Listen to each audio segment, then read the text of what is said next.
அனைவருக்கும் வணக்கம். ஒரு கிரெடிட் கார்டை ப்ரோமோட் பண்ற மாதிரி கோட்டக் 811 அக்கௌண்ட்டுக்கு கொடுக்கக்கூடிய டெபிட் கார்டை ப்ரோமோட் பண்ணிட்டு வராங்க. இந்த அக்கௌண்ட்ல இருக்கக்கூடிய பெனிஃபிட்ஸோட சேர்த்து இந்த அக்கௌண்ட் அண்ட் டெபிட் கார்டுக்காக அவங்க என்ன மாதிரியான சார்ஜஸ்லாம் வாங்குறாங்க அண்ட் அவங்க கொடுக்கறதா சொல்லியிருக்கக்கூடிய கேஷ்பேக்ல இருக்கக்கூடிய ரெஸ்ட்ரிக்ஷன்ஸ்லாம் என்னன்னு சொல்லிட்டு கோட்டக் 811 அக்கௌண்ட்டை பத்தின கம்ப்ளீட்டான டீடைல்ஸ் தான் நான் இந்த வீடியோ மூலமா உங்க கூட ஷேர் பண்ணிக்க போறேன். அந்த வகையில கோட்டக் 811 அப்படிங்கிறது ரொம்ப வருஷமா இருக்கக்கூடிய ஒரு ஜீரோ பேலன்ஸ் சேவிங்ஸ் அக்கௌண்ட். இந்த அக்கௌண்ட்டை பத்தி நம்ம சேனல்ல ஆல்ரெடி ஒரு வீடியோ ஒன்று போஸ்ட் பண்ணியிருந்தோம். அந்த பழைய கோட்டக் 811 அக்கௌண்ட்டை அப்கிரேட் பண்ணி புதுசா சூப்பர் சேவிங்ஸ் அக்கௌண்ட் அப்படிங்கிற நேம்ல லான்ச் பண்ணியிருந்தாங்க. இந்த அக்கௌண்ட்டுக்கு தான் இப்போ நிறைய விதமான கேஷ்பேக் கொடுக்கறதா சொல்லி ப்ரோமோட் பண்ணிட்டு வராங்க.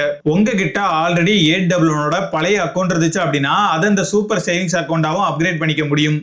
ரெண்டு அக்கௌண்ட்டுமே ஜீரோ பேலன்ஸ் சேவிங்ஸ் அக்கௌண்டா இருக்கிறதுனால இந்த அக்கௌண்ட்ல நீங்க குறிப்பிட்ட அளவு அமௌண்ட்டை மெயின்டைன் பண்ணியே ஆகணும் அப்படிங்கிற மாதிரி எந்த ஒரு ரெஸ்ட்ரிக்ஷன்ஸும் இல்ல. அதையும் மீறி நீங்க ஒரு குறிப்பிட்ட அமௌண்ட்டை மெயின்டைன் பண்ணிட்டே வரீங்க அப்படின்னா நீங்க அப்படி மெயின்டைன் பண்ணக்கூடிய அமௌண்ட்டுக்கு 2.5% இன்ட்ரெஸ்ட் கொடுக்கறதா சொல்லியிருக்காங்க. 2.5% தான் இன்ட்ரெஸ்டா, இது ரொம்ப கம்மியா இருக்குது அப்படின்னு சொல்லி யோசிச்சீங்கன்னா ஆக்டிவ் மணின்னு சொல்லி ஒரு ஆப்ஷன் கொடுத்துருக்காங்க. இந்த ஆப்ஷன் மூலமா எப்பெல்லாம் உங்களோட அக்கௌண்ட்ல 55,000க்கு அதிகமான பணம் இருக்குதோ அப்பெல்லாம் 50,000 மட்டும் உங்களோட சேவிங்ஸ் அக்கௌண்ட்ல விட்டுட்டு மீதி இருக்கக்கூடிய பணத்தை கோட்டக்கோட எஃப்டில ஆட்டோமேட்டிக்கா இன்வெஸ்ட் பண்ணிரும். எக்ஸாம்பிளுக்கு உங்களோட அக்கௌண்ட்ல 68,000 ரூபாய் இருக்குன்னு வச்சுப்போம். இந்த ஆக்டிவ் மணி ஆப்ஷனை பொறுத்த வரைக்கும் மல்டிபிள்ஸ் ஆஃப் 5,000ல தான் எஃப்டில இன்வெஸ்ட் பண்ணுவாங்க. அப்படி பார்க்கும்போது 50,000 லெஸ் பண்ணி உங்களோட அக்கௌண்ட்ல 18,000 ரூபாயே இருந்தாலும் அதை மல்டிபிள்ஸ் ஆஃப் 5,000 வச்சு பார்க்கும்போது 15,000 ரூபாயை மட்டும்தான் எஃப்டில இன்வெஸ்ட் பண்ணிட்டு மீதி இருக்கக்கூடிய 3,000 ரூபாயை உங்களோட அக்கௌண்ட்லயே விட்டுருவாங்க. அப்படி பார்க்கும்போது உங்களோட அக்கௌண்ட்ல 53,000 ரூபாய் இருக்கும். இந்த எஃப்டியோட மெச்சூரிட்டி பீரியட் அப்படிங்கிறது 180 days. அதுக்குள்ளேயே இந்த எஃப்டில இருக்கக்கூடிய அமௌண்ட் உங்களுக்கு தேவைப்படுச்சு அப்படின்னா எப்ப வேணா அதை உங்களால எந்த ஒரு பெனால்ட்டியும் பே பண்ணாம வித்ரா பண்ணிக்க முடியும். இந்த மெச்சூரிட்டி பீரியடான 180 days வரைக்கும் வெயிட் பண்ணி நீங்க வித்ரா பண்றதா இருந்துச்சுன்னா உங்களுக்கு 6% இன்ட்ரெஸ்ட் கிடைக்கும். ஒருவேளை நீங்க இந்த மெச்சூரிட்டி பீரியடுக்கு முன்னாலே வித்ரா பண்றதா இருந்துச்சுன்னா நீங்க வித்ரா பண்ணக்கூடிய டைமை பொறுத்து உங்களுக்கான இன்ட்ரெஸ்ட் அப்படிங்கிறது 6% விட கம்மியா தான் கிடைக்கும். இப்படி ஆட்டோமேட்டிக்கா எஃப்டில இன்வெஸ்ட் பண்ற மாதிரியே எப்பெல்லாம் உங்களோட சேவிங்ஸ் அக்கௌண்ட்ல இருக்கக்கூடிய அமௌண்ட் 25,000க்கும் கீழே போகுதோ அப்பெல்லாம் இந்த எஃப்டில இருக்கக்கூடிய பணத்தை 5,000 வித்ரா பண்ணி இந்த 25,000 லிமிட்டை மெயின்டைன் பண்ற மாதிரி ஆட் பண்ணிட்டே வரதா சொல்லியிருக்காங்க. இந்த ஆக்டிவ் மணி ஆப்ஷனை பொறுத்த வரைக்கும் சீனியர் சிட்டிசன், பேங்க் ஸ்டாஃப்னு எல்லாருக்குமே ஒரே விதமான இன்ட்ரெஸ்ட் ரேட்டோட தான் எஃப்டி ப்ரொவைட் பண்ணிட்டு வராங்க.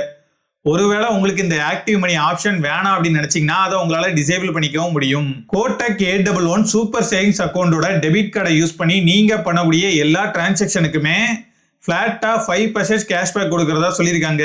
இந்த கேஷ்பேக் மூலமா அதிகபட்சமா ஒரு மாசத்துக்கு 500 ரூபாய் வரைக்கும் கொடுப்போம் அப்படிங்கிற மாதிரி சொல்லியிருக்காங்க.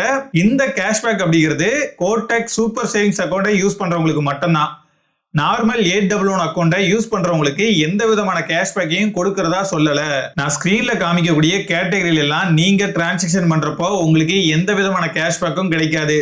நீங்க எந்த கேட்டகரியில டிரான்சாக்ஷன் பண்றதா இருந்தாலும் சரி அதை யூபிஐ வழியா பண்ணீங்க அப்படின்னா அப்போ உங்களுக்கு எந்த விதமான கேஷ்பேக்கும் கிடைக்காது. நீங்க இந்த ஆப்பை யூஸ் பண்ணியோ இல்ல அந்த கார்டை யூஸ் பண்ணியோ பண்ணக்கூடிய டிரான்சாக்ஷனுக்கு மட்டும்தான் உங்களுக்கு கேஷ்பேக் கிடைக்கும் அப்படிங்கிறத ஞாபகம் வச்சுக்கோங்க. அப்படி இந்த கேஷ்பேக் வேணும் அப்படின்னா மாசம் சிங்கிள் டிரான்சாக்ஷன்லயே 5,000க்கு அதிகமான பணத்தை நீங்க இந்த அக்கௌண்ட்ல டெபாசிட் பண்ணணும். நீங்களே உங்களோட மற்ற அக்கௌண்ட் மூலமா டெபாசிட் பண்ணாலும் சரி, அப்படி இல்லைன்னா வேற ஒருத்தர் மூலமா டெபாசிட் பண்ணாலும் சரி, நீங்க அப்படி டெபாசிட் பண்ணாதான் உங்களுக்கு கேஷ்பேக் கொடுப்போம் அப்படிங்கிற மாதிரி சொல்லியிருக்காங்க. டெபாசிட் பண்ண மட்டும் தான் சொல்லியிருக்காங்களே தவிர அதை மெயின்டைன் பண்ணணும் அப்படிங்கிற மாதிரி எங்கேயுமே சொல்லல. அதனால நீங்க அப்படி டெபாசிட் பண்ணி 1 or 2 daysலயே அந்த பணம் உங்களுக்கு தேவைப்படுச்சுன்னா நீங்க வித்ரா பண்ணிக்கலாம். அப்படி இல்லைன்னா வேற ஏதாச்சும் ஒரு தேவைக்காக அதை பயன்படுத்திக்கலாம். நீங்க என்ன பண்ணாலுமே அந்த மாசம் ஃபுல்லாவே உங்களுக்கு கேஷ்பேக் கொடுப்போம் அப்படிங்கிற மாதிரி தான் சொல்லியிருக்காங்க. இவங்க உங்களுக்கு கொடுக்கக்கூடிய கேஷ்பேக் எல்லாத்தையுமே முழு எண்களா தான் நம்மளோட அக்கௌண்ட்ல ஆட் பண்றதுனால 1 ரூபாயை இந்த மாதிரி கேஷ்பேக்கை ஏர்ன் பண்றதுக்கே நம்ம 20 ரூபாயை ஸ்பெண்ட் பண்ற மாதிரி இருக்கும். 20 ரூபாய்க்கும் கம்மியான அமௌண்ட்டுக்கு நம்ம பண்ணக்கூடிய டிரான்சாக்ஷன் அப்பெல்லாம் எந்த விதமான கேஷ்பேக்கையும் கொடுக்க மாட்டோம் அப்படிங்கிறத சொல்லியிருக்காங்க. இதை தவிர்த்து ஒரு சில இன்சூரன்ஸ் பெனிஃபிட்டையுமே 2 அக்கௌண்ட்டுக்கும் கொடுத்துருக்காங்க. ஆனா நார்மல் அக்கௌண்ட்டுக்கு கொடுக்கக்கூடிய இன்சூரன்ஸ் பெனிஃபிட்டை விட சூப்பர் சேவிங்ஸ் அக்கௌண்ட்டுக்கு கொடுத்துருக்கக்கூடிய இன்சூரன்ஸ் பெனிஃபிட் அப்படிங்கிறது அதிகமா இருக்கும். சூப்பர் சேவிங்ஸ் அக்கௌண்ட்டை நீங்க ஓபன் பண்றதா இருந்துச்சுன்னா டெடிகேட்டட் கஸ்டமர் சப்போர்ட்டை உங்களுக்கு கொடுக்கறதா சொல்லி அதை ஒரு ஸ்பெஷல் பெனிஃபிட் மாதிரி காமிச்சிருக்காங்க. ஆனா என்னால இதை பெனிஃபிட்டாலாம் எடுத்துக்க முடியாதுங்க. இதை 2 அக்கௌண்ட்டுக்குமே கொடுக்க வேண்டியது அவங்களோட கடமை. அப்படி இருக்கும்போது ஒரு அக்கௌண்ட்டுக்கு மட்டும் கொடுத்துட்டு இன்னொரு அக்கௌண்ட்டுக்கு கொடுக்காம இருக்கிறதெல்லாம் சுத்தமா நல்லா இல்ல. இந்த 2 811 அக்கௌண்ட்லயும் இருக்கக்கூடிய சார்ஜஸ் பத்தி இப்ப டீட்டெயிலா பார்க்கலாம். நெஃப்ட், ஐஎம்பிஎஸ், ஆர்டிஜிஎஸ் இந்த மாதிரியான டிரான்சாக்ஷன் எல்லாம் நீங்க நெட் பேங்கிங் வழியா பண்ணும்போது உங்களுக்கு எந்த விதமான சார்ஜஸையும் பிடிக்க மாட்டான்னு சொல்லியிருக்காங்க. ஆனா அதுவே நீங்க பிரான்ச்சை விசிட் பண்ணி இந்த டிரான்சாக்ஷன் எல்லாம் பண்றீங்க அப்படின்னா நீங்க டிரான்சாக்ஷன் பண்ணக்கூடிய அமௌண்ட்டை பொறுத்து உங்களுக்கான சார்ஜஸ் அப்படிங்கிறத பிடிக்க தான் செய்வாங்க. இந்த ரெண்டு அக்கௌண்ட்ஸையுமே நீங்க ஓபன் பண்ணும்போது நார்மல் அக்கௌண்ட்டுக்கு 1000 ருபீஸையும் சூப்பர் சேவிங்ஸ் அக்கௌண்ட்டுக்கு 5000 ருபீஸையும் நீங்க டெபாசிட் பண்ணி ஓபன் பண்ற மாதிரி இருக்கும். என்ன ப்ரோ ஜீரோ பேலன்ஸ் சேவிங்ஸ் அக்கௌண்ட்னு சொன்னீங்க, இப்போ அமௌண்ட்டை டெபாசிட் பண்ண சொல்றீங்கன்னு சொல்லி கேட்டீங்கன்னா நீங்க அப்படி டெபாசிட் பண்ணிருக்கக்கூடிய அந்த அமௌண்ட்டை அக்கௌண்ட் ஓபன் பண்ணதுக்கு அப்புறமா எப்ப வேணா உங்களால வித்ராவல் பண்ணிக்க முடியும், இல்லனா உங்களோட மத்த தேவைக்காக அதை பயன்படுத்திக்கவும் முடியும். சூப்பர் சேவிங்ஸ் அக்கௌண்டோட கேஷ்பேக் உங்களுக்கு வேணும் அப்படின்னா அதுக்கு நீங்க வருஷம் 399 ரூபாயை ஆனுவல் பிளான் ஃபீயா பே பண்ற மாதிரி இருக்கும். இந்த அக்கௌண்ட்டுக்கு விர்ச்சுவல் டெபிட் கார்டோட சேர்த்து visa type platinum physical debit கார்டையும் ஃப்ரீயாவே கொடுத்துருவாங்க. அதுவே நீங்க நார்மல் 811 அக்கௌண்ட்டை ஓபன் பண்றதா இருந்துச்சுன்னா அந்த அக்கௌண்ட்டுக்கு ஃப்ரீயாவே விர்ச்சுவல் டெபிட் கார்டை மட்டும் தான் கொடுப்பாங்க.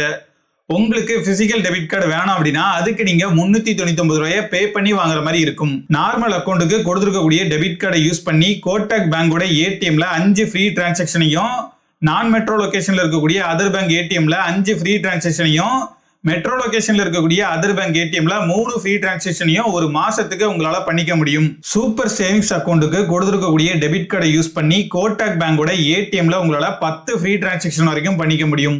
மற்ற பேங்கோட ஏடிஎம்ல இந்த கார்டை யூஸ் பண்றதுக்கான லிமிட் எல்லாமே சேம் தான். இந்த லிமிட்டை தாண்டி நீங்க டிரான்சாக்ஷன் பண்ணக்கூடிய ஒவ்வொரு பினான்சியல் டிரான்சாக்ஷனுக்கும் 23 ரூபாயையும், நான் பினான்சியல் டிரான்சாக்ஷனுக்கு 10 ரூபாயையும் பெர் டிரான்சாக்ஷனுக்கு சார்ஜ் பண்றதா சொல்லியிருக்காங்க.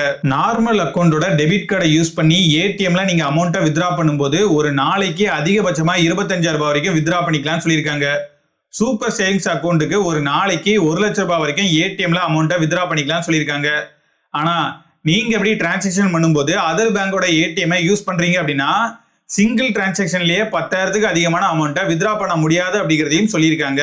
நார்மல் 811 அக்கௌண்ட்டை யூஸ் பண்ணி கேஷ் டெபாசிட் மிஷின் வழியாவோ இல்ல பிரான்ச்சை விசிட் பண்ணியோ நீங்க கேஷ் டெபாசிட் இல்ல வித்ராவல் பண்றீங்க அப்படின்னா ஒரு மாசத்துக்கு ஒரு டிரான்சாக்ஷன், அப்படி இல்லைன்னா 10,000 ரூபாய். இது வரைக்கும் தான் உங்களால ஃப்ரீ டிரான்சாக்ஷன் பண்ணிக்க முடியும். அதுவே நீங்க சூப்பர் சேவிங்ஸ் அக்கௌண்ட்டை யூஸ் பண்ணி பண்றீங்க அப்படின்னா ஒரு மாசத்துக்கு 4 ஃப்ரீ டிரான்சாக்ஷன், அப்படி இல்லைன்னா 2 லட்சம் ரூபாய். இந்த லிமிட்டை தாண்டி நீங்க டிரான்சாக்ஷன் பண்ணும்போது உங்களுக்கு சார்ஜஸ் போடுவாங்க. ஒவ்வொரு 1000 ரூபாய்க்குமே 5 ரூபாயை சார்ஜஸா வாங்கிப்போம் அப்படிங்கிற மாதிரி சொல்லியிருக்காங்க. மினிமம் 150 ரூபாயை சார்ஜா போடுவோம் அப்படிங்கிறதையும் சொல்லியிருக்காங்க. நான் இந்த அக்கௌண்ட்டுக்கான ஆப்போட ரிவ்யூஸா பிளே ஸ்டோர்ல படிச்ச வரைக்குமே ரீசெண்டா இந்த ஆப்பை அப்டேட் பண்ணதுக்கு அப்புறமா இந்த ஆப் ப்ராப்பரா ஒர்க் ஆக மாட்டேங்குது. பழைய யூஐ தான் ரொம்பவே சூப்பரா இருந்துச்சு, இந்த யூஐ ரொம்பவே கன்ஃபியூசிங்கா இருக்கு அப்படிங்கிற மாதிரி நிறைய பேர் ரிவ்யூஸ்ல மென்ஷன் பண்ணியிருந்தாங்க. இவ்வளவு விஷயங்கள் இருந்தாலுமே நான் என்னோட ஒப்பீனியன் சொல்றேன். என்னதான் இது ஒரு ஜீரோ பேலன்ஸ் சேவிங்ஸ் அக்கௌண்டாவே இருந்தாலுமே இந்த அக்கௌண்ட்டை நீங்க ஓபன் பண்றதுக்கு 1000 ரூபாய் 5000 ரூபாய் டெபாசிட் பண்ற மாதிரி இருக்கும். நீங்க அப்படி டெபாசிட் பண்ணதுக்கு அப்புறமா உங்களுக்கு கேஷ்பேக் வேணும் அப்படின்னா அதுக்கு நீங்க வருஷம் 399 ரூபாயை பே பண்ற மாதிரி இருக்கும். அதோட மட்டும் இல்லாம மாசம் 5000 ரூபாயை டெபாசிட் பண்ணியே ஆகணும். இது எல்லாமே உங்களுக்கு ஓகே அப்படின்னா நீங்க சூப்பர் சேவிங்ஸ் அக்கௌண்ட்டுக்கு போகலாம். அப்படி இல்லைன்னா நார்மல் அக்கௌண்ட்டை நீங்க சூஸ் பண்ணலாம். அங்க உங்களுக்கு பிசிக்கல் டெபிட் கார்டு வேணாம் அப்படின்னா அதுக்கு நீங்க 399 ரூபாயை பே பண்ணி ஆகணும். அப்படி உங்களுக்கு பிசிக்கல் டெபிட் கார்டு வேணாம் அப்படின்னா இந்த 399 ரூபாய் உங்களுக்கு மிச்சம் தான்.